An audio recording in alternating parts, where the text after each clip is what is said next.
നമസ്കാരം. ഇന്നലെ നമ്മുടെ ഹെൽപ്പ് ലൈനിൽ ഇരിക്കുന്ന കുട്ടി എൻ്റെ ഒന്ന് പറഞ്ഞു, സാറേ ഒരു കാര്യം പറയാനുണ്ട്. അപ്പം ഞാൻ ചോദിച്ചു എന്ത് പറ്റി? 1-2 പേഷ്യൻസ് ഹെൽപ്പ് ലൈനിൽ കഴിഞ്ഞ 1-2 ആഴ്ചയായിട്ട് വിളിച്ചിട്ട് പറഞ്ഞു എനിക്കിതിൻ്റെ കൂടെ ആയുർവേദ മരുന്ന് കഴിക്കാവോ. അപ്പം നമ്മുടെ ഹെൽപ്പ് ലൈനിൽ നിന്ന് കുട്ടി പറഞ്ഞു നിങ്ങൾ സാറിനോട് ചോദിച്ചോളൂ, സാർ അതിന് മറുപടി. അപ്പോൾ അത് വേണ്ട, സാറ് പറഞ്ഞ് സാറ് ദേഷ്യപ്പെടും, നിങ്ങൾ നോക്കിയിട്ട് പറഞ്ഞാൽ മതി എന്ന് പറഞ്ഞൊരു ഫോൺ കട്ട് ചെയ്തു. അപ്പോൾ ഈ മരുന്നിൻ്റെ കൂടെ കഴിക്കാവോ എന്നുള്ളതാണ് അവരുടെ ചോദ്യം. അപ്പോൾ പലതരത്തിൽ ഇതിനെ വ്യൂ ചെയ്യാം, നമുക്ക് പലതരത്തിൽ ഇതിനെ നോക്കിക്കാണാം. എന്ന് പറയുന്നത് നമുക്കറിയാം ആയുർവേദ ഏത് മരുന്നുകളാണ്. ഇപ്പോൾ ആയുർവേദം മാത്രമേ അലോപ്പതി ആകാം, ചിലർ അക്യുപങ്ക്ചർ ചെയ്യും, ചിലർ തിരുമാൻ പോകും, ചിലർ എക്സ്റ്റേണലി എന്തെങ്കിലും അപ്ലൈ ചെയ്യും. അങ്ങനെ പലതരത്തിലുള്ള ചികിത്സകൾ ആളുകൾ ട്രൈ ചെയ്യാറുണ്ട്. ഞാൻ ഒരിക്കലും തെറ്റ് പറയില്ല. ചിലർ ഹോമിയോ ചെയ്യും, ഹോമിയോ ട്രൈ ചെയ്യും. എൻ്റെ ഒരു അഭിപ്രായം എന്ന് പറയുന്നത്, എൻ്റെ ഒരു ജനറൽ സ്റ്റാൻഡ്, ഞാൻ ഇപ്പോൾ ആയുർവേദമാണെങ്കിൽ ഹോമിയോ ആണെങ്കിൽ ഞാൻ വേറെ ഒരു ചികിത്സാ രീതികൾ കംപ്ലീറ്റ് കണ്ണടച്ച് നിൽക്കുന്ന മനുഷ്യനല്ല, വാതിൽ കൊട്ടിയടച്ച് അതൊന്നും ശരിയല്ല എന്ന് വിശ്വസിക്കുന്ന മനുഷ്യനല്ല. പക്ഷേ അതിനെ ശാസ്ത്രീയമായി പഠിക്കണം എന്ന് വളരെ ആഗ്രഹമുള്ള ഒരു മനുഷ്യനാണ്. പലപ്പോഴും അതുകൊണ്ടാണ് നമ്മൾ കുർക്കുമിൻ്റെയൊക്കെ വലിയൊരു സ്റ്റഡി ചെയ്ത്, മഞ്ഞളുടെ ഒരു വലിയ റുമറ്റോയ്ഡ് ആർത്രൈറ്റിസ് സ്റ്റഡി നമ്മൾ ചെയ്തു. അപ്പോൾ ആ സ്റ്റഡിയുടെ അവസാനം വലിയ എഫക്റ്റ് ഇല്ല എന്നുള്ളതായിരുന്നു ആ ഒരു പഠനത്തിൻ്റെ ഒരു രത്നച്ചുരുക്കം. അതുപോലെ മറ്റ് വിഭാഗങ്ങളിലും എന്തൊക്കെ അവൈലബിൾ തെറാപ്പീസ് ഉണ്ടോ, എന്തൊക്കെ തരത്തിലുള്ള ചികിത്സാ രീതികളുണ്ടോ, അതെല്ലാം തന്നെ സംയോജിപ്പിക്കുക നല്ലൊരു ശാസ്ത്രീയമായി പഠിക്കണമെന്നും അത് സംയോജിപ്പിച്ചുകൊണ്ട് അത് മനുഷ്യന് എത്ര നല്ലത് കൊടുക്കാൻ പറ്റുമോ അതെല്ലാം കൊടുക്കണമെന്നുള്ളതാണ് നമ്മുടെ ഒരു മിഷൻ തന്നെ. അതിനുവേണ്ടിയാണ് നമ്മൾ പുതിയ സെൻറ്ററിൽ തുടങ്ങുമ്പോൾ അതിനൊരു പ്രത്യേക റിസർച്ച് വിങ് തന്നെ നമുക്ക് കാണും. ഇപ്പോഴത്തെ സ്ഥലപരിമിതി കൊണ്ടാണ് അതിന് വലിയ രീതിയിലോട്ട് നമ്മൾ പോകാതിരിക്കുന്നത്. അപ്പോൾ അതെന്തായാലും നമ്മൾ ചെയ്യും. അപ്പോൾ ഈ ചോദ്യത്തെ മടങ്ങി വരികയാണെങ്കിൽ, ഒന്നാമത്തെ കാര്യം നമ്മൾ മനസ്സിലാക്കേണ്ടത്, നിങ്ങൾ എന്ത് ചെയ്യാൻ ഉദ്ദേശിക്കുന്നെങ്കിലും ഡോക്ടറോട് തുറന്ന് സംസാരിക്കണം. ഫോർ എക്സാമ്പിൾ, നിങ്ങൾ മെതോട്രെക്സേറ്റ് കഴിക്കുകയാണ്. ചിലർ മെതോട്രെക്സേറ്റ് കഴിക്കുമ്പോൾ,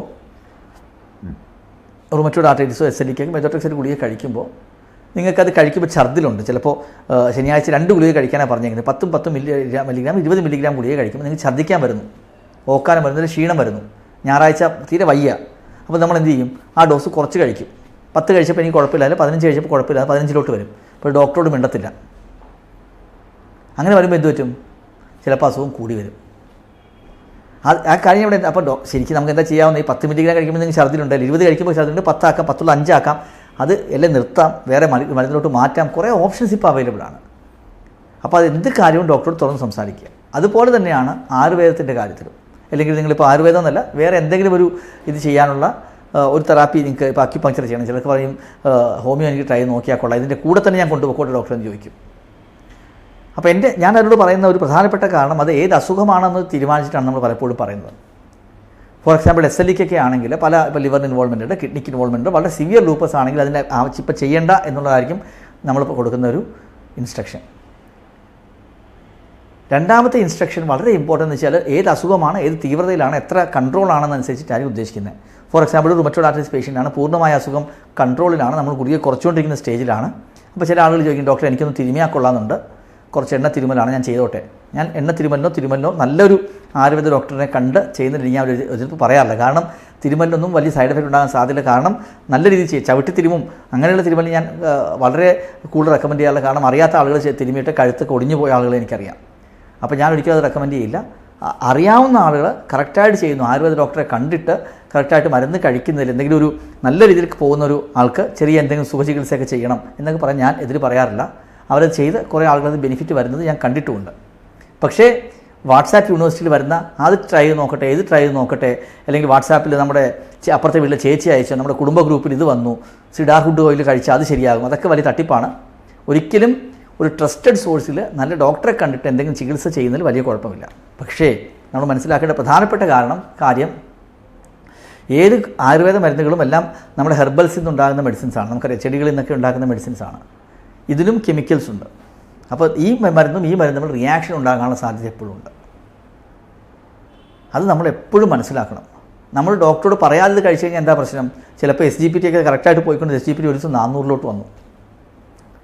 അപ്പോൾ ഞാൻ ചോദിച്ചപ്പോൾ അപ്പോഴാണ് പേഷ്യൻ്റ് ആദ്യമൊന്നും പറഞ്ഞില്ല, പിന്നെ കാരണം ബാക്കി ഗുളികളൊക്കെ കറക്റ്റായിട്ട് പോയിക്കൊണ്ടിരിക്കുകയാണ്, ലിവറിന് പ്രശ്നം ഉണ്ടാകുന്ന ഗുളികളൊന്നും ഇല്ല, ഇത്രയും വർഷം കഴിച്ചുകൊണ്ട് പെട്ടെന്ന് കൂടി. അപ്പോൾ പേഷ്യൻ്റ് പറഞ്ഞു, ഡോക്ടറെ ഞാൻ കുറച്ച് ദിവസമായിട്ട് വേറൊരു അടുത്ത കടയിൽ നിന്ന് മേടിച്ച് വേറൊരു മരുന്ന് ഞാൻ കഴിക്കുന്നുണ്ടായിരുന്നു. അതെന്തോ ആയുർവേദ മരുന്നിൻ്റെ ടൈപ്പ് ഒരു ആയുർവേദം, ഡോക്ടറൊന്നും കണ്ടിട്ടില്ല, ആയുർവേദ മരുന്ന് ആരോ പറഞ്ഞു ഇത് കഴിച്ചു കഴിഞ്ഞാൽ നിങ്ങളുടെ സ്കിന്നിൻ്റെ കളർ കൂടുന്നു, അങ്ങനെ എന്തോ പറഞ്ഞ് മുടി കൊഴിച്ചിട്ടോ എന്തോ ഉള്ളൊരു മരുന്നാണ്. അത് കഴിച്ചപ്പോൾ SGPT 400 പോയി. പിന്നെ നമ്മൾ നിർത്തി കഴിഞ്ഞാൽ പതുക്കെ നോർമലായി പേഷ്യൻ്റെ നോർമൽ ജീവിതത്തിലോട്ട് വന്നു. അല്ലെങ്കിൽ പേഷ്യൻ്റ് അത് പറഞ്ഞില്ലാതെ നമ്മൾ എന്ത് ചെയ്തേനെ, നമ്മൾ പോയിട്ട് ആവശ്യമില്ലാതെ കുറേ ടെസ്റ്റുകൾ ചെയ്യേണ്ടി വന്നേനെ. അത് മാത്രമല്ല ചിലപ്പോൾ മെതോട്രെക്സിൻ്റെ കഴിക്കുന്ന മരുന്നുകളുണ്ടെങ്കിൽ മെതോട്രെക്സിനുമായിട്ട് ഇൻട്രാക്ട് ചെയ്യുന്ന ആയുർവേദ ഗുളികളും കാണാം. അപ്പോൾ എപ്പോഴും ഒരു നല്ല ആയുർവേദ ഡോക്ടറെ കണ്ടിട്ട് മാത്രമേ ശേഷമേ അവരുടെ നിർദ്ദേശത്തോട് മാത്രമേ നമ്മൾ ചെയ്യാൻ സാധിക്കൂ. അപ്പോൾ നമ്മളടക്ക് ചോദിക്കും, നമ്മുടെ അവിടെ തന്നെ ആയുർവേദ ഡോക്ടറുണ്ട്, അദ്ദേഹത്തോട് ചോദിച്ചിട്ട് കഴിക്കൂ എന്നുള്ളതായിരിക്കും എൻ്റെ ഒന്നാമത്തെ ഇൻസ്ട്രക്ഷൻ. അതുപോലെ അക്യുപങ്ക്ചർ പോലുള്ള തെറാപ്പീസ് ചിലർ ട്രൈ ചെയ്ത് നോക്കാറുണ്ട്. അതിന് ഞാൻ എതിര് പറയാറില്ല. കാരണം അക്യുപങ്ക്ചർ കൊണ്ട് ദോഷമൊന്നും ഉണ്ടാകാൻ വഴിയില്ല, ചെറിയ സൂചികൾ കൊണ്ട് കുത്തുന്നതാണല്ലോ, ചെയ്ത് നോക്കൂ എന്നേ പറയാറുള്ളൂ. ചിലർക്ക് അതുകൊണ്ട് ബെനിഫിറ്റ് ഉണ്ടാകുന്ന കുറേ ആളുകൾ ബെനിഫിറ്റ് കിട്ടാറില്ല. അത് ഓരോരുത്തരുടെ ഇതനുസരിച്ചിരിക്കും. അപ്പോൾ പക്ഷേ ഇതിൽ ഏറ്റവും ഇമ്പോർട്ടൻ്റ് ആയിട്ടുള്ള കാര്യം എന്ന് വെച്ച് കഴിഞ്ഞാൽ ഏതെങ്കിലും ഇപ്പം auto immune disease rheumatoid arthritis ആയിക്കോട്ടെ, SLE ആയിക്കോട്ടെ, ആങ്കൈലോസ് സ്പോണ്ടിലൈറ്റിസ് ആയിക്കോട്ടെ, ഏതെങ്കിലും നിങ്ങൾ ആയുർവേദ ഡോക്ടറോടോ ഹോമിയോ ഡോക്ടറോടോ അല്ലെങ്കിൽ വേറെ ഏതെങ്കിലും സ്പെഷ്യാലിറ്റി ഡോക്ടറോട് പോകുമ്പോൾ നിങ്ങൾ എല്ലാ മരുന്ന് നിർത്തിക്കോളൂ, ഇത് മാത്രം കഴിച്ചാൽ മതി എന്ന് പറയുകയാണെങ്കിൽ അത് ഞാൻ ഒരിക്കലും അഡ്വൈസ് ചെയ്തില്ല. കാരണം അതിൽ 99% ആളുകൾക്കും അസുഖം നല്ല രീതിയിൽ തിരിച്ചു വരുന്നതായിട്ടാണ് ഞാൻ കണ്ടേക്കുന്നത്. ഈ മരുന്നുകൾ ഫോർ എക്സാമ്പിൾ ഇപ്പോൾ ഇമ്മ്യൂണോ മോഡുലേറ്ററി മരുന്നുകൾ, ഇപ്പം അത് ചിലപ്പം SLE പേഷ്യൻ്റാണ്, എനിക്ക് എത്രയോ പേഷ്യൻസ് ഉണ്ട്. HCQ വളരെ സിമ്പിളായിട്ട് HCQയിൽ നല്ല കൺട്രോളായിട്ട് പോയിക്കൊണ്ടിരുന്ന പേഷ്യൻ്റാണ്, പെട്ടെന്ന് HCQ അങ്ങ് നിർത്തി. ഞാൻ ചോദിച്ചു എന്താ നിർത്തിയേ? അത് നമ്മുടെ ആയുർവേദ ഡോക്ടർ പറഞ്ഞു, അത് നിർത്തിക്കൊള്ളാൻ പറഞ്ഞു, അത് മാത്രം കഴിച്ചാൽ മതി എന്ന് പറഞ്ഞു. തിരിച്ച് വന്നത് കിഡ്നി ഫെയിലിയറായിട്ടാണ്. പിന്നെ ആ പേഷ്യൻ്റ് ICUയിൽ കിടന്ന് ഒരു 1.5 മാസത്തോളം ഹോസ്പിറ്റൽ അഡ്മിഷൻ വേണ്ടി വന്നു. അതൊരിക്കലും നിങ്ങൾ ചെയ്യരുത്.